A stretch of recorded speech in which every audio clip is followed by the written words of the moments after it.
네, 여러분 안녕하세요. 반갑습니다. 우리나라에서도 우리가 이제 뭐 지금 테마로 이런 종목 막 뜨고 떴다가 급락 나오고 막 이러고는 있지만, 지금 대한민국에서 실시하고 있는 백신 임상 중에서 이제 가장 블록버스터급이 7천억 앞으로 이제 들어가지고 하는 컨소시엄이잖아요. 그건 뭐 누구도 부정할 수 없는 거 아닙니까?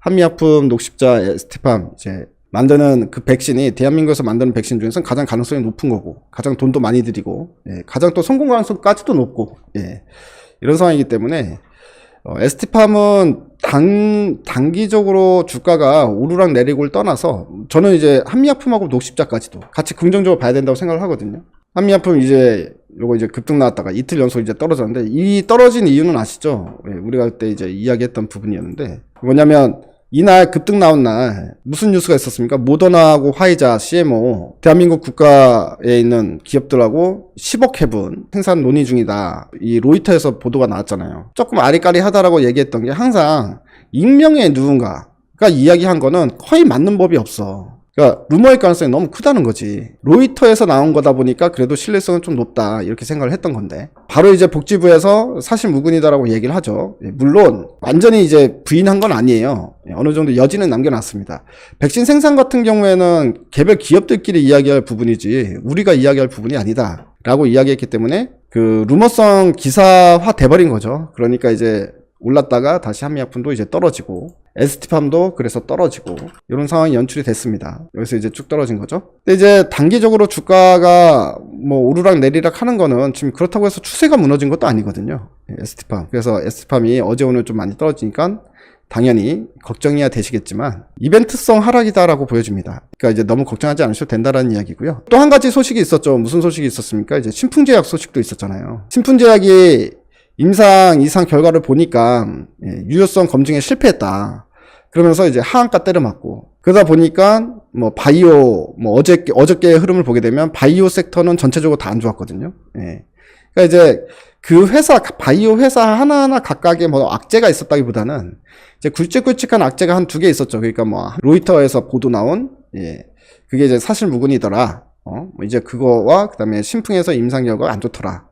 그리고 뭐 셀트리온도 있었어요. 셀트리온도 이 레키로나주 있잖아요. 치료제 매출이 감소하더라. 뭐 이런 소식이 한번 나온 게 있습니다. 그러면서 이제 셀트리온도 하락했었고, 어제 이런 것들이 이제 모이다 보니까 어제 바이오 쪽의 투심이 확 약해졌다. 이렇게 이제 보시면 좋을 것 같고요. 에스티팜의 회사가 변한 내용은 하나도 없다. 이렇게 보는 게 맞을 것 같습니다. 그리고 또 에스티팜에 대해서 이제 추가로 나온 소식들에 대해서 조금 더 나온 소식들 좀 있어요. 그래서 여러분들께 설명드릴 부분이 좀 있긴 있는데, 어제 오늘 나온 소식 중에 그 2가지 정도가 있거든요. 첫 번째는 바로 요 내용입니다. 인클리시란 FDA 승인 재신청이라는 기사가 나왔어요. 이게 이제 어젯밤에, 그러니까 이제 우리 시간으로 어젯밤이죠. 어젯밤에 이제 여기 누굽니까? 노바티스에서 공지사항을 올렸어요. 인클리시란 그 진행사항에 대해서 공지사항을 올렸는데, 그 공지사항 내용이 바로 FDA에서 승인 거부됐던 이 12월 달에, 작년 12월 달에 승인 거부됐던 그 인클리시란을 이제 FDA 이제 재신청한다 라고 이제 올렸습니다. 근데 그 FDA에서 그때 이제 12월 달, 작년 12월 달에 유럽하고 미국에서 동시 임상을 진행을 했어요. 1,500명씩. 그러니까 얘네들은 이제 아무래도 비팜이니까 사이즈가 큽니다. 그리고 나서 결과가 나왔는데 유효성이 이전에 뭐 이제 주 2번 이렇게 맞아야 되는 그런 주사랑 거의 비슷한 그 이상의 효과가 나타났다. 한 번 치료로 끝나는데도 불구하고. 그러면서 유럽에서는 바로 승인이 떨어졌어요. 근데 FDA에서는 이 유효성이나 안정성에 문제가 있어서 승인이 거부가 됐던 게 아니라, 반려가 됐던 게 아니라 시설 문제였어요. 시설. 이거를 어떻게 했냐면, 지금 다시 재신청을 할 때는 그 업체가 이제 이탈리아 공장에서 하는데, 그 공장이 공급시설 업체가 이거를 승인을 안 해준 거죠. FDA에서. 그러니까 이번에는 오스트리아에 있는 노바티스의 이제 자체 공장에서 생산하는 방식으로 해서 변경을 해가지고 재신청을 했다고 합니다. 그러면 이제 FDA에서 지적한 이슈는 딱 그거였기 때문에, 그걸 해결한 상태에서 지금 재신청을 했으니까 미국에서도 당연히 승인이 떨어질 거라고 보고 있습니다.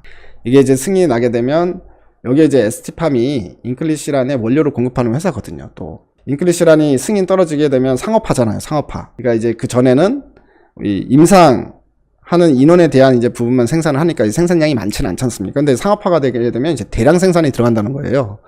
그래서 지난번에 이미 공시를 했었어요. ST팜에서 공시한 내용을 보게 되면 2022년부터 2027년까지 여기 노바티스하고 계약을 체결을 했어요. 계약을 체결했는데 2022년부터 이제 본격적으로 이제 승인이 떨어졌으니까 2022년부터 생산해가지고 판매가 시작이 될 거잖아요. 그러니까 그때부터 100kg 이상의 의약품을 이제 공급하기로 됐다. 그래서 이제 미국까지 하게 되면 100kg 이상이 될 수 있죠. 그러면 당장에 노바티스 이 인클리시란이 상업화가 되게 되면 에스팜의 원료 매출이 이제 연간 수천억으로 갑자기 껑충 뛰어오르게 됩니다. 수천억이 플러스가 돼요. 플러스. 그러니까 이것도 되게 중요한 이슈예요. 그러니까 지금 현재는 에스팜도 우리가 백신 쪽에만 초점이 맞춰져 있지만 이 개별 기업의 이슈로 봤을 때는 이 인클리시란 문제도 이제 어떻게 보면 에스티팜의 아주 가장 큰 이제 실적, 돈과 관련해서 가장 큰 이슈다라고 생각하시면 됩니다. 이것도 사실 이제 상당히 긍정적인 소식으로 볼 수 있고요. 근데 아직 승인이 떨어진 게 아니라 재신청했다는 내용이니까 결과가 나온 건 아니다라는 거죠. 자, 그리고 이제 두 번째로 볼 수 있는 또 이슈가 있어요. 요겁니다. 이거 오늘 아침에 또 나왔던 기사인데, 그 치료제, 렘데시비르 있잖아요. 그 지금 치료제로 사용하고 있는 거, 렘데시비르의 C형 간염 치료제를 병용을 하니까 렘데시비르 하나만 처방했을 때보다 10배 이상의 효과가 있더라라는 또 어떤 결과가 나왔나 봅니다. 여기 보면 현재 미국에서 코로나 환자 치료용으로 승인된 약품인 렘데시비르와 C형 간염 치료제의 용도를 변경해서 병용을 하니까 코로나 바이러스를 억제하는데 10배나 더 효과가 있었다라는 소식. 그래서 병용요법은 백신을 맞지 않은 사람이 코로나에 걸렸을 때뿐만 아니라 백신을 맞았지만 예컨대 면역병으로 회피하는 바이러스, 한마디로 이제 돌파해서 걸렸을 거나 아니면 면역이 약해졌을 때도 치료를 하는 방법을 제시해준다라는 결과가 나왔다고 해요. 그러면 이제 C형 간염 치료제랑 렘데시비르랑 같이 쓰니까 훨씬 더 10배 이상 효과가 나타났다. 그럼 당연히 써야지, C형 간염 치료제를. 근데 이 C형 간염 치료제는 그 길리어드 사이언스라고 하는 또 이제 글로벌 빅팜 중에 하나인 길리어드 사이언스가 C형 간염 치료제는 또 전 세계에서 이제 1등이거든요. 점유율 1등. C형 간염 치료제가 여기 보면 한 10개 좀 안 돼요. 간염 치료제 이제 약의 종류가. 근데 그 중에서 이제 절반 이상이 길리어드에서 만듭니다. 이 길리어드 사이언스가 C형 간염 치료제를 만들 때 에스티팜이 또 이 API예요. 길리어드의 API. 그 C형 간염 치료제 원료를 생산해서 납품하는 회사입니다. 그러니까 이런 거랑도 C형 간염제가 엮이면 이것도 또 에스티팜이랑 또 연결이 되네. 하여튼 이래저래 어떻게 계속 파다 보면 에스티팜이 다 연결고리가 있단 말이죠. 지금 이슈가 나오는 그 빅팜 이야기들 보게 되면 호재성 내용들이 다 축적이 되고 있는 거예요.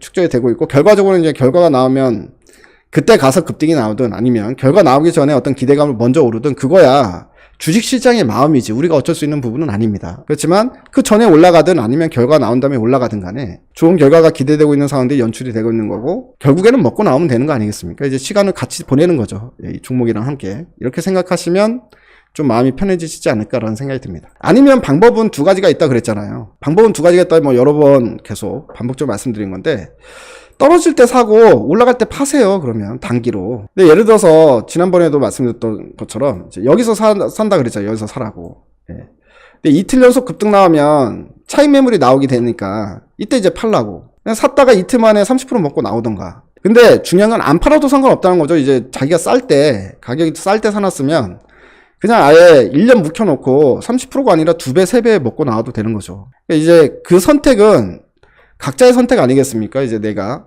샀는데 단기적으로 뭐 일주일 이내에 애가 급등이 나오더니만 나한테 수익을 10% 이상 줬다, 뭐 20% 줬다. 그러면 이제 짧게 10%, 20% 먹고 나와도 나쁜 건 아니죠. 나쁜 건 아니고 좋은 거지. 그냥 안 팔고 나는 이 회사의 기업의 가치를 보니 이게 시가총액 2조에서 놀 종목이 아니네. 응?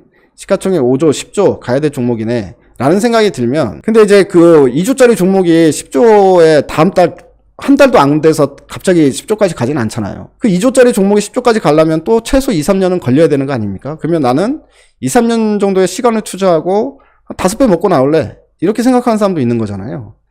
누가 정답인지 누가 정답이 아닌지는 그런 건 없습니다. 주식시장에.